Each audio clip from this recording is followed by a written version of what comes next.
Hey guys, this is Anurag Saini, MBBS from SP medical college Bikaner. So guys, आज हमारा topic है bacterial growth curve, कि जब हम बैक्टीरिया को कोई भी कल्चर मीडिया के अंदर डालते हैं तो बैक्टीरिया कैसे ग्रो करता है वो हम यहाँ पर डिस्कस करने जा रहे हैं।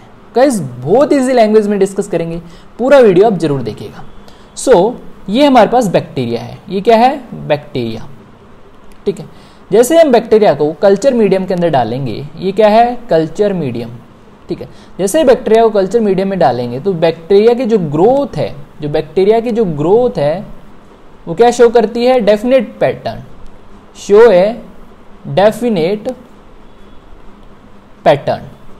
ठीक है, उस पैटर्न को ही हम पढ़ने जा रहे हैं। ठीक है, अब गाइस बैक्टीरियल ग्रोथ कर्व की हम प्रॉपर डेफिनेशन देखें तो हिंदी में समझते हैं इसको एक बार। जो बैक्टीरियल ग्रोथ कर्व है, जैसे हमने कल्चर मीडियम के अंदर बैक्टीरिया को डाला तो बैक्टीरियल ग्रो करेगा। तो बैक्टीरियल का अगर हम काउंट करें, बैक्टीरिया का क्या करें? काउंट करें at different interval, bacterial count at different interval in relation to time, in relation to time, then हमें एक ग्राफ मिलता है और उस ग्राफ को क्या कहते हैं हम? Bacterial growth curve. Bacterial growth curve.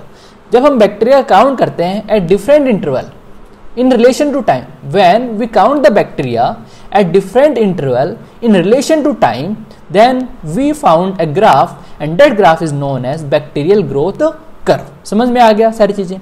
यहाँ पर जो मैं लिख रहा हूँ, राइटिंग थोड़ी अच्छी नहीं है, तो आपको पूरे नोट्स एकदम साफ सुथरी राइटिंग में आपको टेलीग्राम चैनल पर मिल जाएंगे, जिसका लिंक डिस्क्रिप्शन में भी दिया हुआ है। ठीक है, आगे बढ़ते हैं। अब गाइस, जो बैक्टीरियल कर्व है, जो बैक्टीरियल ग्रोथ कर्व है, उसकी 4 फेजेस होती हैं। कितनी फेजेस होती हैं? 4 फेजेस। कौन कौन सी? Lag phase, second is log phase, third is stationary phase and fourth is decline phase. एक एक करके हम इनके बारे में डिस्कस करेंगे। ठीक है, first one is lag phase, कि लैग फेज आखिर होता क्या है।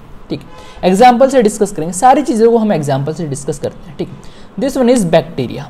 ठीक है, बैक्टीरिया को हमने क्या किया? कल्चर मीडिया के अंदर डाला। This one is culture media. ठीक है, जैसे कल्चर मीडिया के अंदर डालेंगे कुछ समय बाद में, ये इंपॉर्टेंट वर्ड है guys, after some time, after some time. ठीक है, bacteria start multiplying, bacteria start multiplying, multiplying. ठीक है, आफ्टर सम टाइम, कुछ समय बाद में। एकदम से बैक्टीरिया मल्टीप्लाई करना स्टार्ट नहीं करेगा, कुछ समय बाद में।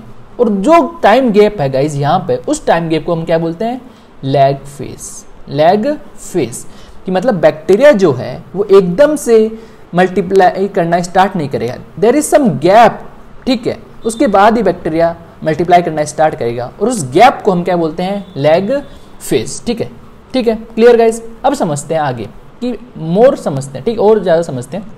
देखिए, दिस वन इज ग्राफ, ये पूरा बैक्टीरियल कर्व हमें मिलता है, ये पूरा जो डायग्राम दिख रहा है। ठीक, this one is lag phase, this one is lag phase. देखो, ये लैग फेज है, हमने यहाँ पर क्या कल्चर मीडिया के अंदर इसको इनोकुलेट कर दिया। ठीक, इनोकुलेट करने के थोड़ी देर बाद में ये शो करता है ग्रोथ।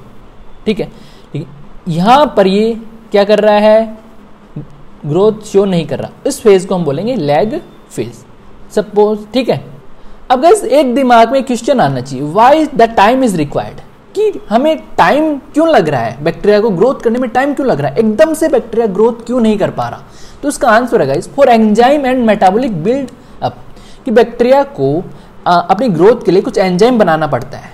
ठीक है, और कुछ मेटाबोलाइट्स भी बनाने पड़ते हैं। तो बैक्टीरिया उन मेटाबोलाइट्स और एंजाइम को बनाने के बाद ही अपनी मल्टीप्लिकेशन शो करता है, और उस एंजाइम को बनाने के लिए कुछ टाइम लगता है, और उस टाइम को क्या कहते हैं हम? Lag phase. ठीक है, बस लेग फेज के अंदर 2 पॉइंट आपको, बहुत इंपॉर्टेंट पॉइंट है, वो आपको ध्यान में रखने ही है, कि लेग फेज के अंदर बैक्टीरिया बहुत इंक्रीज करता है अपनी साइज के अंदर, अपनी जो साइज है उसको वो बढ़ाता है। हिंदी भाषा में बोलें तो बैक्टीरिया मोटा होता जाता है। ठीक है, सेकेंड हम बात करें, bacteria reach their maximum size, जब लेग फेज के अंदर लास्ट में, दिस वन इज पूरा लेग फेज, लेग फेज के लास्ट में बैक्टीरिया क्या हो जाएगा?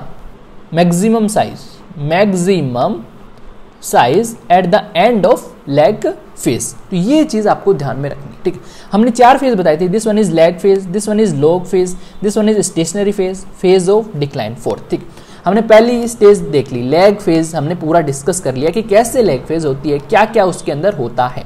क्लियर? देन हम बात करें लॉग फेज की। देन हम बात करें लॉग फेज की, ठीक है, अच्छी तरह से बात करेंगे। अब यहां देखिए, ये हमने कल्चर मीडिया के अंदर, ये क्या था हमारा culture media, this one is culture media, हमने इस बैक्टीरिया को इसके अंदर डाल दिया, ठीक है। थोड़ी देर बाद में बैक्टीरिया ग्रोथ करने लग गया, मतलब थोड़ी देर बाद में बैक्टीरिया के अंदर बहुत सारे एंजाइम्स बन गए और मेटाबोलाइट्स बन गए, जिसके कारण बैक्टीरिया ग्रो करने लग गया।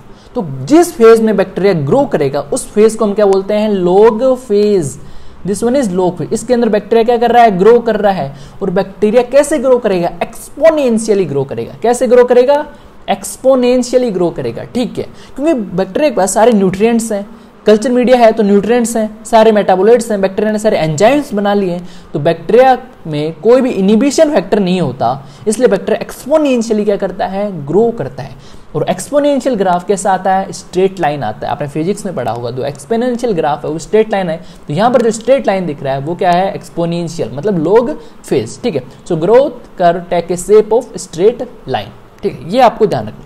बस लॉग फेज के अंदर 2-3 बातें आपको ध्यान में रखनी है, बहुत इंपॉर्टेंट। 2-3 बातें क्या है, जो बैक्टीरिया होता है वो लॉग फेज के अंदर बहुत स्मॉल होता है साइज के अंदर, वेरी स्मॉलर इन साइज, ठीक। लेग फेज के अंदर हमने क्या देखा था, लेग फेज के अंदर बहुत बड़ा था साइज के अंदर, लेकिन लॉग फेज के अंदर बैक्टीरिया बहुत स्मॉलर इन साइज हो जाता है, ठीक है। अब बैक्टीरिया ग्रो कर रहा है लॉग फेज के अंदर ग्रो कर रहा है, तो बैक्टीरिया क्या है, बायोकेमिकली एक्टिव है, ठीक है। बैक्टीरिया इस फेज के अंदर क्या होता है, बायोकेमिकल एक्टिव होता है, इसलिए हमें कोई भी अगर बायोकेमिकल रिएक्शन टेस्ट करनी है बैक्टीरिया पे तो ये फेज बहुत सुटेबल होती है, तो best stage to perform biochemical reaction, ठीक है। नेक्स्ट पॉइंट है गाइस, यूनिफॉर्मली स्टैंड। इस फेज के अंदर हम ग्राम स्टेनिंग आसानी से कर सकते हैं, मतलब इस फेज के अंदर बैक्टीरिया स्टेनिंग प्रॉपर्टी ले सकता है, तो best time to perform Gram staining is what, log phase. तो क्वेश्चंस आते हैं कि what is the most biochemical active stage of bacteria, log phase answer, ठीक है। What is the best time to perform Gram staining, log phase, ये सारे answer हैं, ठीक है। नेक्स्ट लॉग फेज समझ में आ गई, ठीक है। अब आता है स्टेशनरी फेज, अब आता है हमारा stationary phase, this one is stationary phase. क्या होता है, अब गाइस ये हमारे पास कल्चर मीडिया था, इसके अंदर बैक्टीरिया ग्रोथ कर रहा है, लेकिन एक ऐसी कंडीशन आएगी जब बैक्टीरिया क्या हो जाएगा, बैक्टीरिया के सारे जो न्यूट्रिएंट्स हैं, बैक्टीरिया क्या है, जो न्यूट्रिएंट्स है वो क्या हो जाएंगे, खत्म।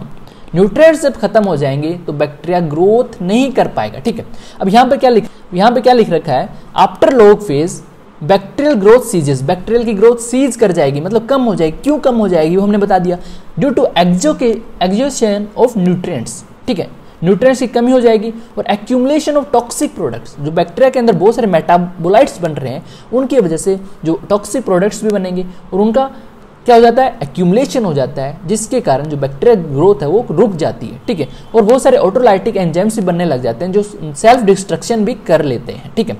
अब गाइज यहाँ पर एक चीज ध्यान रखनी है, जो नंबर ऑफ प्रोजेनी सेल है वो formed is just enough to replace the number of cell that die, ठीक। अब यहां पर हमें एक चीज समझनी है कि जो बैक्टीरिया इस फेज के अंदर बनते हैं, ठीक है, प्रोड्यूस होते हैं, वो क्या होते हैं, it's same as died bacteria. मतलब क्या होता है इस फेज में अंदर क्या होता है, अब गाइस बहुत सारे बैक्टीरिया मरते भी हैं क्योंकि न्यूट्रिएंट्स की कमी आ रही है, ठीक है। बहुत सारे बैक्टीरिया क्या हो गए, डाइड हो गए। इस फेज के अंदर बहुत सारे बैक्टीरिया डाइड भी होते हैं, ठीक है, और बहुत सारे बैक्टीरिया जनरेट भी होते हैं। तो गाइस यहां पर number of progeny cell formed is just enough to replace the number of cell that die. जो बैक्टीरिया मर रहे हैं उनको रिप्लेस करने के लिए नई प्रोजेनी सेल बन रही हैं, तो वो इतने ही बनते हैं कि उनको रिप्लेस कर सकें, ज्यादा अमाउंट में यहां पर नहीं बन पाते। क्यों नहीं बन पाते, क्योंकि न्यूट्रिएंट्स की कमी आ जाती है, ठीक है। इसलिए हम क्या बोलते हैं, नंबर ऑफ विएबल सेल स्टेशनरी, मतलब जिंदा जो बैक्टीरिया हैं वो क्या होते हैं, स्टेशनरी, क्योंकि जितने बन रहे हैं, जितने डाइड हो रहे हैं उतने क्या बन रहे हैं, उतने न्यू प्रोजेनी भी बन रही है, ठीक है। तो जो विएबल सेल है वो क्या होती है, स्टेशनरी होती है। विएबल सेल मतलब जिंदा जो बैक्टीरिया है वो क्या है, स्टेशनरी, उनका जो काउंट है वो क्या है, स्टेशनरी है, ठीक है। लेकिन जो टोटल काउंट है, टोटल काउंट में क्या आएगा, टोटल काउंट में डेड भी आएंगे, लिविंग भी आएंगे, टोटल काउंट बढ़ता जाता है। ठीक है, ये बहुत थोड़ा कॉम्प्लिकेटेड है, मैं वापस इजी लैंग्वेज में बताता हूँ। जो भी बैक्टीरिया डाई हो रहा है, ठीक है, उसको रिप्लेस करने के लिए न्यू प्रोजेनी सेल्स बन रही हैं। ठीक है, इतना ध्यान रखना है इस स्टेज के अंदर। ज़्यादा न्यू प्रोजेनी नहीं बनती हैं क्योंकि न्यूट्रिएंट्स की कमी है। ठीक है, अब जो डाइड ऑर्गेनिज्म है उनको रिप्लेस करने के लिए नई प्रोजेनी सेल बन रही हैं। ठीक है, इसलिए जो विएबल सेल है, जिंदा बैक्टीरिया जो होते हैं वो क्या होते हैं, उनके नंबर क्या होती है, स्टेशनरी, ना तो ज़्यादा बढ़ रहे हैं ना कम हो रहे हैं, क्योंकि रिप्लेसमेंट क्या हो रहा है, एक इक्वल अमाउंट में हो रहा है। क्लियर?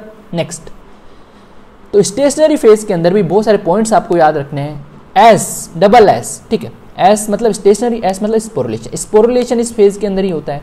स्टोरेज ग्रेन्यूल्स भी इस फेज के अंदर ही बनते हैं। और जो बैक्टीरिया एक्सोटॉक्सिन प्रोड्यूस करता है या एंटीबायोटिक प्रोड्यूस करता है या बैक्टीरियोसिन प्रोड्यूस करता है, वो इस फेज के अंदर ही प्रोड्यूस करता है। तो आपको ये याद रखना है। ठीक है, नेक्स्ट फेज आती है डिक्लाइन फेज। नेक्स्ट फेज आती है डिक्लाइन फेज। अब देखो यहाँ पर देखो, this one is decline, this one is decline. Decline phase में क्या होता है, अब बैक्टीरिया के पास सारे न्यूट्रिएंट्स चले गए, अब बैक्टीरिया नए प्रोजेनी सेल बना ही नहीं सकता, तो bacteria stops dividing completely. Bacteria completely stop कर देता है डिवाइडिंग। ठीक है, cell death continue, cell death, अब जो सेल डेथ हो रही है वो तो कंटिन्यू रहेगी क्योंकि न्यूट्रिएंट्स की कमी आ गई ड्यू टू एक्सोकेशन ऑफ न्यूट्रिएंट्स। ठीक है, डिक्लाइन इन विएबल काउंट, विएबल काउंट में क्या हो रहा है, डिक्लाइन हो रहा है, लेकिन टोटल काउंट डिक्लाइन नहीं होगा क्योंकि टोटल जो डेथ वाली होती है, डेथ होता है, वो टोटल काउंट में ही आते हैं। ठीक है, तो विएबल काउंट यहाँ पर क्या होगा, कम होगा। जिंदा जो ऑर्गेनिज्म है वो कम होंगे क्योंकि नए प्रोजेनी सेल नहीं बन पा रही हैं। क्लियर? अब गाइस ये डायग्राम, इसके अंदर एक पूरा रिव्यू बना दिया है हमने। ठीक है, लैग फेज है, लैग फेज के अंदर साइज क्या होती है, लार्जर होती है, ये हमने लिख दिया। ठीक है, लॉग फेज के अंदर बायोकेमिकल एक्टिव होता है, यूनिफॉर्मली स्टैंड होता है, स्मॉलर साइज बैक्टीरिया होता है। ठीक है, स्टेशनरी फेज के अंदर इंपॉर्टेंट पॉइंट क्या है, स्पोरुलेशन यहाँ होता है, स्टोरेज ग्रेन्यूल्स यहाँ बनते हैं, एक्सोटॉक्सिन्स बैक्टीरिया यहाँ प्रोड्यूस करता है, बैक्टीरियोसिन यहाँ प्रोड्यूस करता है। ठीक है, स्टेशनरी फेज के अंदर। अब फेज ऑफ डिक्लाइन के अंदर नो डिक्लाइन, इन टोटल काउंट में डिक्लाइन नहीं होता, जबकि विएबल काउंट में डिक्लाइन होता है। तो ये जो ग्राफ्स हैं, ठीक है, वो समझ में आ रहे हैं आपको। देखो, विएबल काउंट का ग्राफ नीचे जाएगा, लेकिन जो टोटल काउंट का ग्राफ है वो क्या हो रहा है, बढ़ता ही जा रहा है। तो ये जो ग्राफ्स हैं, यहाँ पे दो ग्राफ क्यों दिए हुए हैं, एक तो टोटल काउंट का ग्राफ है, टोटल काउंट क्या होएगा, ऊपर ज्यादा नहीं बढ़ेगा, मतलब टोटल काउंट बढ़ता ही जाएगा। ठीक है, विएबल काउंट मतलब जिंदा नहीं रहेंगे क्योंकि न्यूट्रिएंट्स की कमी आ रही है, जिंदा बैक्टीरिया नहीं रह पाएंगे, न्यूट्रिएंट्स की कमी आ रही है तो बैक्टीरिया मरेंगे। ठीक है, तो ये सारे कंसेप्ट यहाँ पर क्लियर हुआ। तो गाइस यहाँ पर मैंने तो राइटिंग में थोड़ा इश्यू है, मेरी राइटिंग ज़्यादा बढ़िया नहीं आती। साफ सुथरे नोट्स के लिए आप टेलीग्राम चैनल ज्वाइन कर सकते हैं, फ्री नोट्स। ठीक है, अनुराग सैनी MBBS नाम से चैनल है और जिसका लिंक डिस्क्रिप्शन में दिया हुआ है, वहाँ से आप ज्वाइन कर सकते हैं। कोई भी क्वेरीज हो, डाउट हो, आप हमें फॉलो करके पूछ भी सकते हैं इंस्टाग्राम पे, और चैनल को लाइक और सब्सक्राइब करना ना भूलें ताकि मोर वीडियोस आती रहे और हमें भी कॉन्फिडेंस मिलता रहे। ठीक है, thank you guys, stay safe, stay healthy, bye bye, Tata.